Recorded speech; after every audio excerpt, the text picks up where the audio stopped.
Hello hello बच्चों, nice to meet you again. इस video lectures में आप डायग्राम देख के ही समझ गए होंगे कि हमारा जो हम क्लास 10th में लाइफ प्रोसेस जो चैप्टर पढ़ रहे हैं, इस चैप्टर्स में बेटा पहले हमने पढ़ा कि लाइफ प्रोसेस क्या है और हमारे लाइफ प्रोसेस में कौन कौन से ऐसे प्रोसेस हैं जो हमारे लिए बहुत ही यूजफुल हैं। अगर ये प्रोसेस हमारे बॉडी में नहीं होंगे, ठीक है, तो हम सरवाइव नहीं कर पाएंगे। तो पहले प्रोसेस का नाम क्या बताया गया था आपको? न्यूट्रिशन, जिसे हम डाइजेस्टिव सिस्टम भी पढ़ेंगे। तो digestion system, nutrition, okay, nutrition, right. पहला हमने पढ़ा था बेटा न्यूट्रिशन। सेकंड हमने पढ़ा था कि रिस्पिरेशन, ओके, एंड थर्ड हमने सिस्टम का बात किया था सर्कुलेटरी सिस्टम,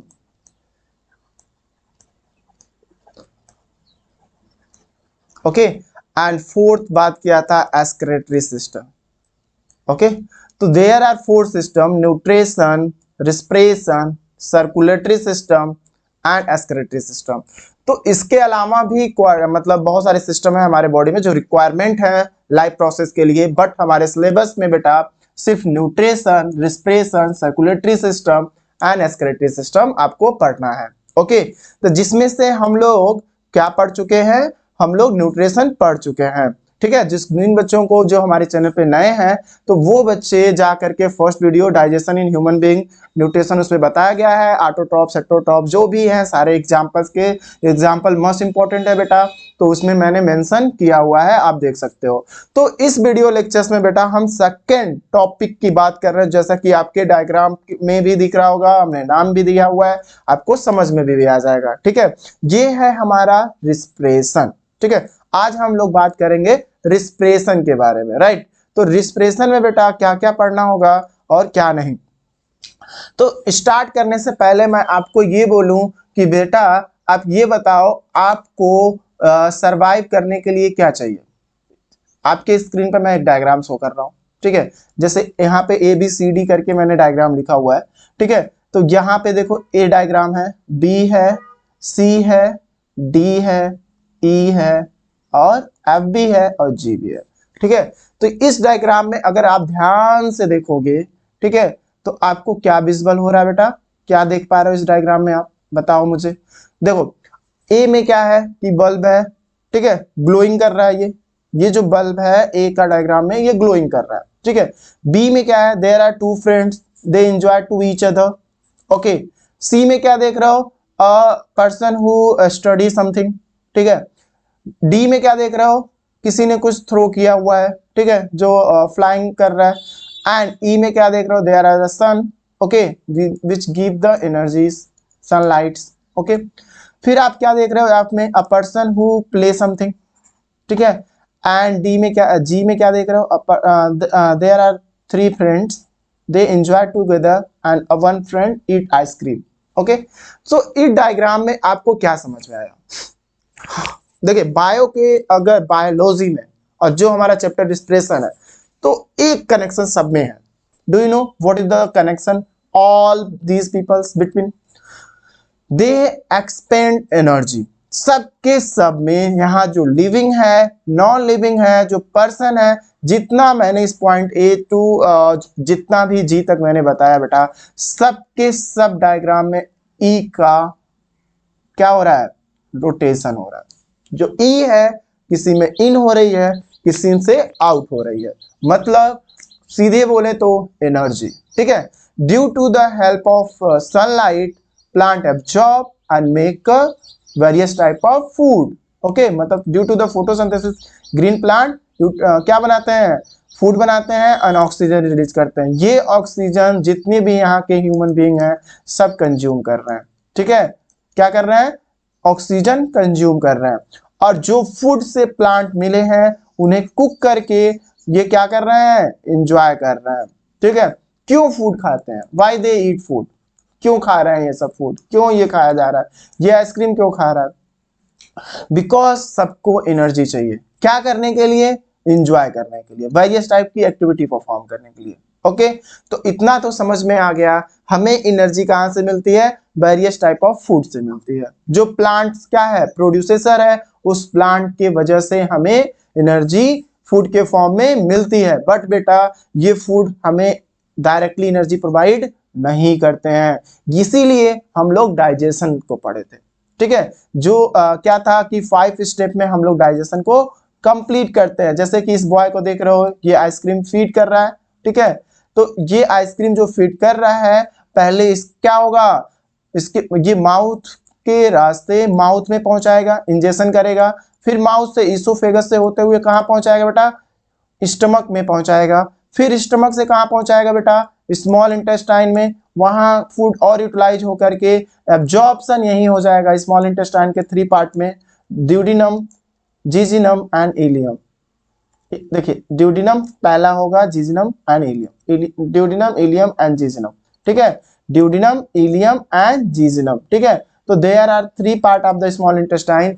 सम पार्ट में क्या होगा, डाइजेशन होगा, और सम पार्ट में क्या होगा बेटा, एब्जॉर्प्शन हो जाएगा, और वाटर एंड कुछ मिनरल्स रह जाएंगे, तो लार्ज इंटेस्टाइन में उनका एब्जॉर्प्शन हो जाएगा।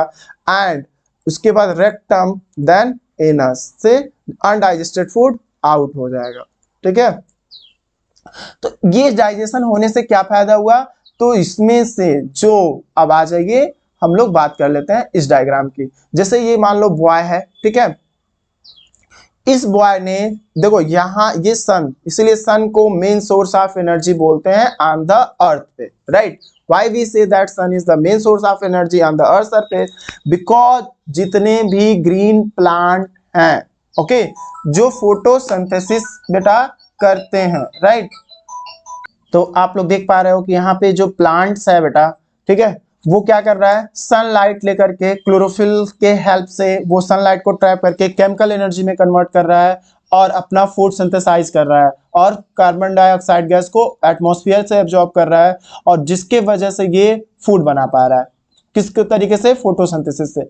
जब ये फूड बन के तैयार होता है, और ये कम्प्लेक्स कार्बोहाइड्रेट में होता है बेटा, जिसमें से एनर्जी तो है फूड के अंदर, बट इस फूड से एनर्जी हमें ऑब्टेन करने के लिए डाइजेस्टिव सिस्टम मतलब न्यूट्रिशन प्रोसेस को परफॉर्म करना पड़ता है।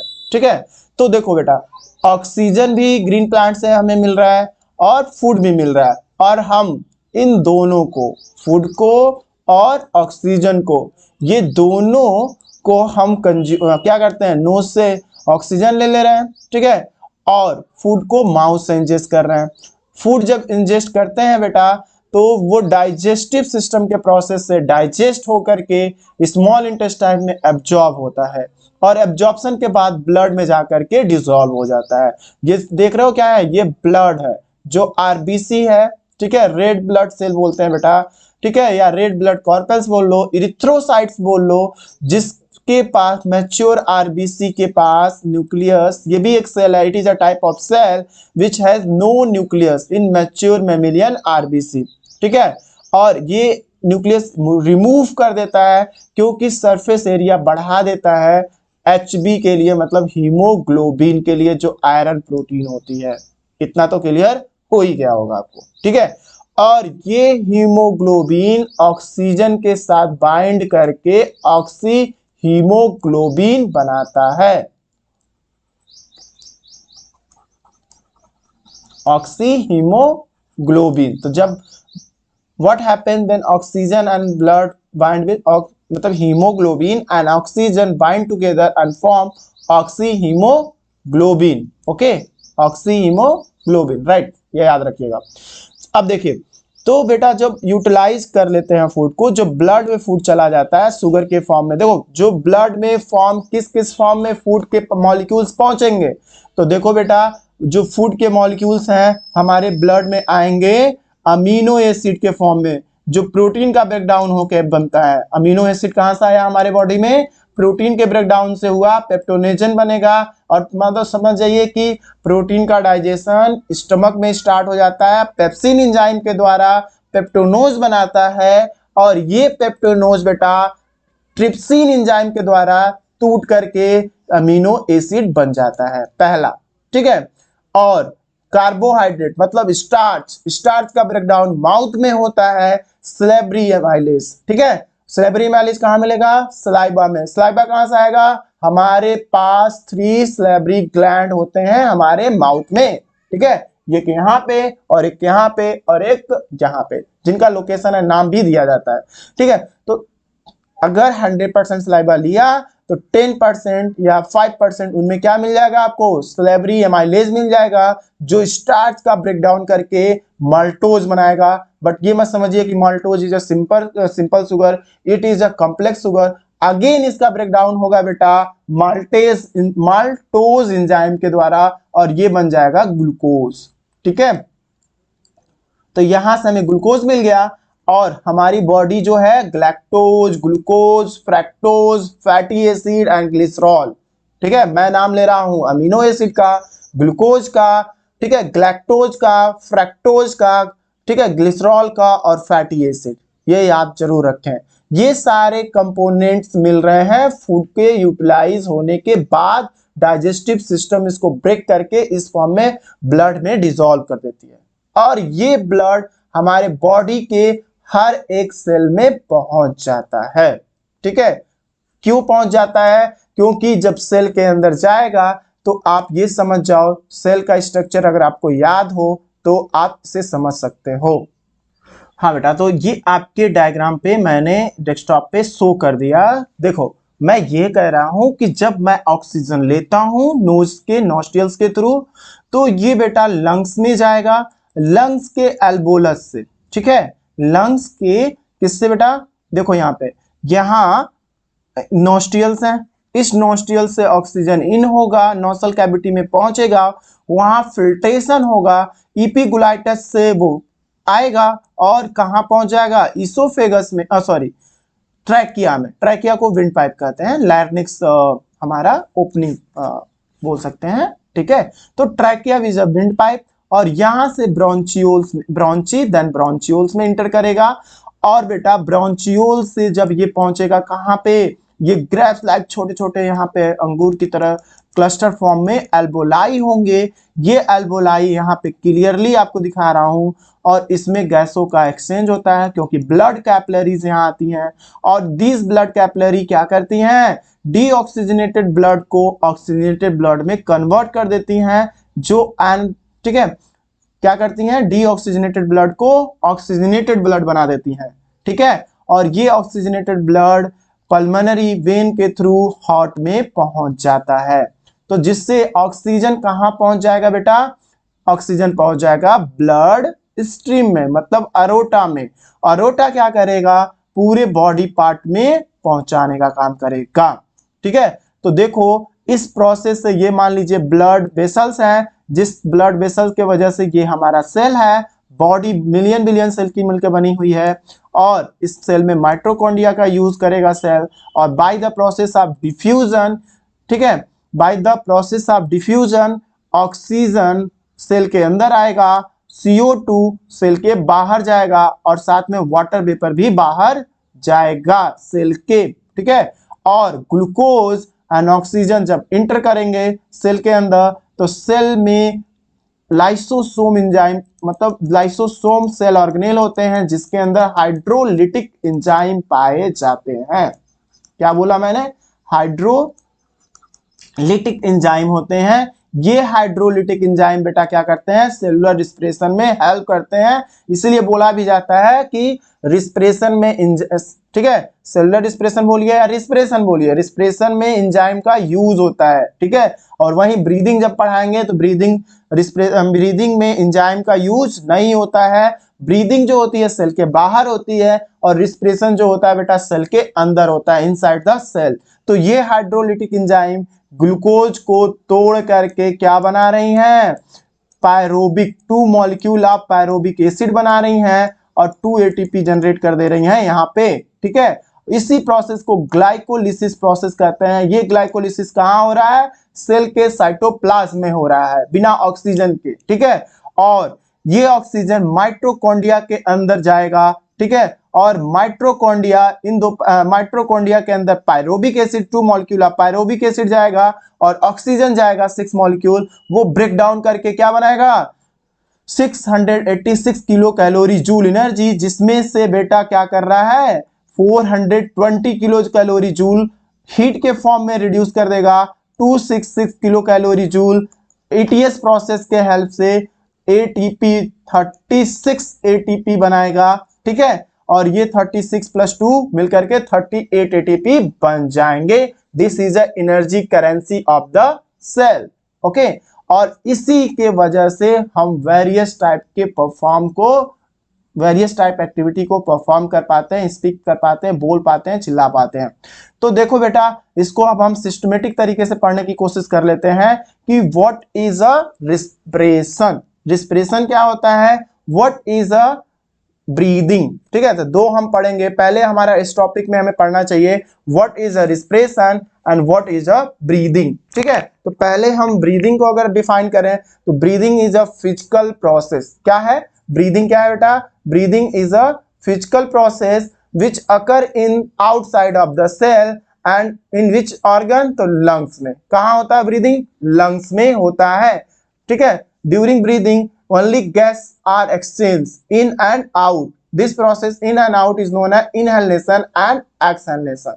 Okay, तो हमने कहा breathing is a physical process in which process gas are only exchanged, which this exchange of gas is known as inhalation and exhalation. It occur inside the lungs. Okay, no enzyme involved in the breathing, no energy is formed during breathing. Okay, ये हमारा concept है breathing का। तो I hope breathing के बारे में आप समझ गए होंगे। आगे हम लोग ब्रीदिंग और रिस्पिरेशन में डिफरेंशिएट पढ़ेंगे, ओके। तो रिस्पिरेशन को भी अगर समझाएं, what is a respiration, respiration क्या होता है बेटा, तो respiration is a biological chemical process या बायोकेमिकल प्रोसेस। क्या है, हमने बोला respiration is a biochemical process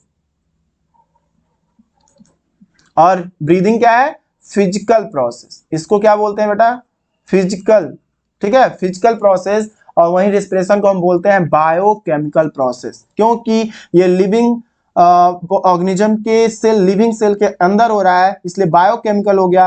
वो ऑर्गन के हो रहा है, ठीक है, ये फिजिकल हो गया जिसमें सेल इन्वॉल्व नहीं है, okay. Which is essential for life. देखो ब्रीदिंग भी इसेंशियल है, ऐसा नहीं है कि ब्रीदिंग नहीं होगा तो रिस्पिरेशन हो जाएगा, ऐसा भी नहीं है, ठीक है। दोनों इसेंशियल फॉर है हमारे लाइफ के लिए। बट जो रिस्पिरेशन है, रिस्पिरेशन से हमें एनर्जी मिलती है। तो respiration, breathing is a part of respiration, but respiration is not part of breathing, ठीक है। ब्रीदिंग जो है वो रिस्पिरेशन का एक पार्ट है, ब्रीदिंग मतलब is a first part of the respiration, ठीक है। And respiration is a not a part of breathing, okay, which is essential for life. It provide energy all activity to life process. अभी मैंने बताया breathing के help से oxygen and गैसों का exchange होता है, O2 इनसाइड द हमारे ब्लड के अंदर आते हैं, और कार्बन डाइऑक्साइड गैस जो सेल के द्वारा प्रोडक्शन होता है वो आउट होता है, वाटर वेपर आउट होते हैं, ठीक है, due to the help of breathing, okay. तो अगर हमें डिफाइन करना हो रिस्पिरेशन को तो हम सीधे बोलेंगे respiration is a biochemical process in which process energy is form after breakdown of glucose inside the cell by the help of hydrolytic enzyme and mitochondria in the form of adenosine triphosphate which is a energy currency of the cell. तो देखोगे बेटा इस diagram में भी आप अगर ध्यान से देखो तो इस डायग्राम में रिएक्शंस लिखे हुए हैं, ठीक है। इस रिएक्शन में क्या लिखा हुआ है अगर नहीं दिख रहा है तो मैं यहाँ मेंशन कर रहा हूं, जैसे कि ग्लूकोज C6H12O6 ग्लूकोज मिला, 6 मॉलिक्यूल ऑफ ऑक्सीजन का यूज किया, ठीक है। और ये ग्लूकोज तो पहले टूटेगा पायरोबिक एसिड में, बट डायरेक्टली यहाँ भी अब एक रिएक्शन आपको जनरल रिएक्शन लिखना है बेटा, जिसका ब्रेकडाउन किसमें हो रहा है, 6 molecule of carbon dioxide gas, 6 molecule of water vapour and 38 ATP energy के फॉर्म में टूट रहा है, ठीक है। 1 ग्लूकोज का ब्रेकडाउन 6 मॉलिक्यूल ऑक्सीजन के प्रेजेंस में होता है, और ये 6 molecule of carbon dioxide gas बनाते हैं, 6 मॉलिक्यूल ऑफ वाटर वेपर बनाते हैं एंड 38 एटीपी एनर्जी बनाते हैं। जो वाटर वेपर है और कार्बन डाइऑक्साइड गैस है ये हमारे बॉडी से रिमूव हो जाते हैं bye the process of diffusion, by the process of breathing. Okay, and 38 ATP store हो जाते हैं हमारे बॉडी में और various type of activity perform करने के लिए। और ध्यान से अगर आप देखोगे बेटा तो आपको क्या समझ में आएगा कि आपको फोटोसिंथेसिस का, ठीक है, फोटोसिंथेसिस आपका रिएक्शन याद है? देखिए ध्यान से देखिए, फोटोसिंथेसिस में जो पहले क्या होता है बेटा, वाटर यूज करता है प्लांट, CO2 यूज करता है प्लांट, ठीक है, और क्या करता है केमिकल मतलब ओके क्लोरोफिल के वजह से सनलाइट को कन्वर्ट करके केमिकल एनर्जी बनाता है। ओके, और क्या करता है C6H12O6 और क्या देता है बेटा, ऑक्सीजन देता है। ठीक है, तो 6 मॉलिक्यूल सब में 6 ऐड कर दीजिए। तो देखो एक तो यहाँ केमिकल एनर्जी है, कार्बन डाइऑक्साइड गैस है, ठीक है, वाटर भी है, ठीक है। देखो इसी का अपोजिट होता है रिस्पिरेशन। मैं ये रिएक्शन क्यों लिख रहा हूं, तो मैं ये बताना चाह रहा हूं बेटा कि जो रिस्पिरेशन है, ठीक है, वो फोटोसिंथेसिस का ही क्या है, अपोजिट रिएक्शन हो रहा है। क्यों? जब प्लांट ग्लूकोज बनाता है, ठीक है, फोटोसिंथेसिस करके जब वो फूड तैयार करता है तो उस समय वो water vapour, carbon dioxide gas और केमिकल एनर्जी का यूज करके ग्लूकोज और ऑक्सीजन का प्रोडक्शन करता है। ठीक है, और हम क्या करते हैं, उस ग्लूकोज को ऑक्सीजन यूज करके ब्रेक करके carbon dioxide gas, water vapour और एनर्जी कंज्यूम करते हैं। तो कहीं ना कहीं देखो ये केमिकल एनर्जी ही हमारे बॉडी में आई जो सनलाइट से मिली थी प्लांट को, और वो प्लांट से एनर्जी हमें मिल जाएगी। ठीक है, तो ये इस तरीके से कर सकते हो कि रिस्पिरेशन जो है वो फोटोसिंथेसिस के अपोजिट होता है। ठीक है, ओके, अब हम कंपेयर कर लेंगे कंबस्टन में, ठीक है, सेलुलर रिस्पिरेशन में या टिश्यू रिस्पिरेशन क्या होते हैं बेटा, इसे भी हम समझ सकते हैं। ठीक है, तो नेक्स्ट वीडियो लेक्चर्स में बेटा इसको कंटिन्यू करेंगे। ये फर्स्ट वीडियो लेक्चर है, तो प्लीज फर्स्ट ये लेक्चर आपको बहुत इफेक्टिव होगा, बहुत समझ में भी आया होगा, एक बार और ध्यान से देख सकते हैं आप लोग। और सेकेंड वीडियो लेक्चर्स में आपको एक्सप्लेन हम इजी लैंग्वेज में इसे कर देंगे, जिसमें आपको combustion, cellular and tissue respiration पढ़ा दिया जाएगा।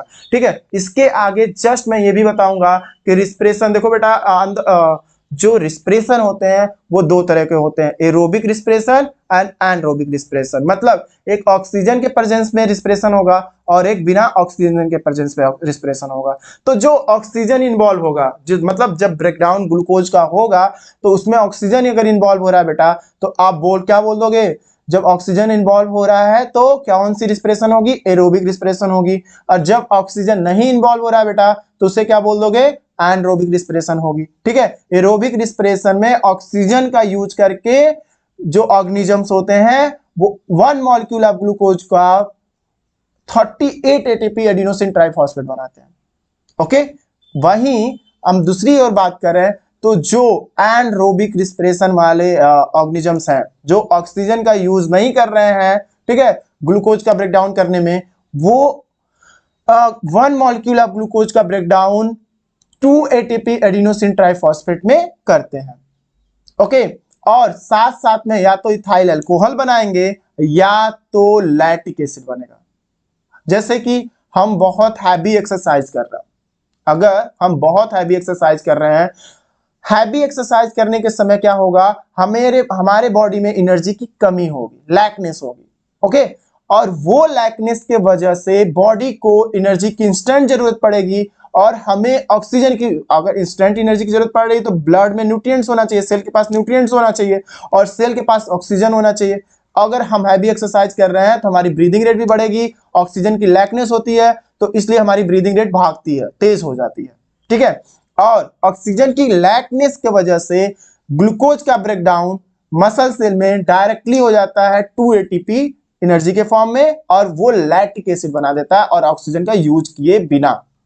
ठीक है, तो हम बोल सकते हैं जब हम हैवी एक्सरसाइज करते हैं या हैवी वर्क करते हैं उस समय हमारे बॉडी में बेटा क्या होते हैं, एनरोबिक रिस्पिरेशन होते हैं, वो भी मसल सेल में इंस्टेंट एनर्जी की रिक्वायरमेंट के वजह से वो 1 ग्लूकोज मॉलिक्यूल को 2 एटीपी एनर्जी बनाता है और लैक्टिक एसिड प्रोड्यूस कर देता है। लैक्टिक एसिड हमें क्या करेगा, लैक्टिक एसिड हमें पेन फील कराता है, ठीक है। और इस पेन से बचने के लिए हमें गुनगुने पानी से बाथ ले लेना चाहिए, या टेबलेट्स मार्केट में होते हैं जिससे आपको इंस्टेंट रिलीफ मिल जाती है।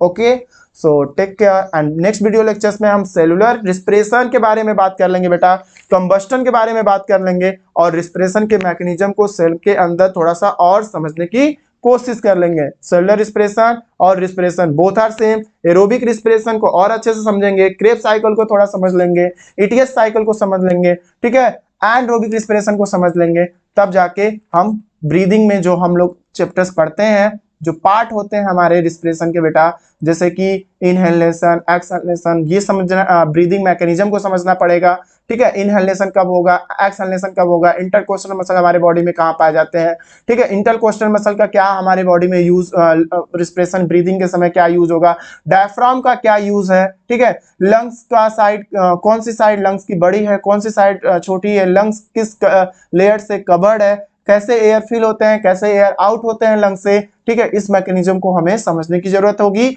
और हर एक पार्ट को हमें एक्सप्लेन करना होगा, नोस्ट्रियल को, नोसल कैविटी को, ट्रैकिया को, ब्रोंची को, ब्रोंचियोल्स को, एल्बोलाई को, एल्बोलस को, और एल्बोलस के अंदर कैसे गैसों का एक्सचेंज होता है, तब जाके हमारी breathing human respiratory system complete हो जाएगा। तो नेक्स्ट वीडियो लेक्चर्स में हम इसे कंप्लीट कर लेंगे। Take care and wait, bye.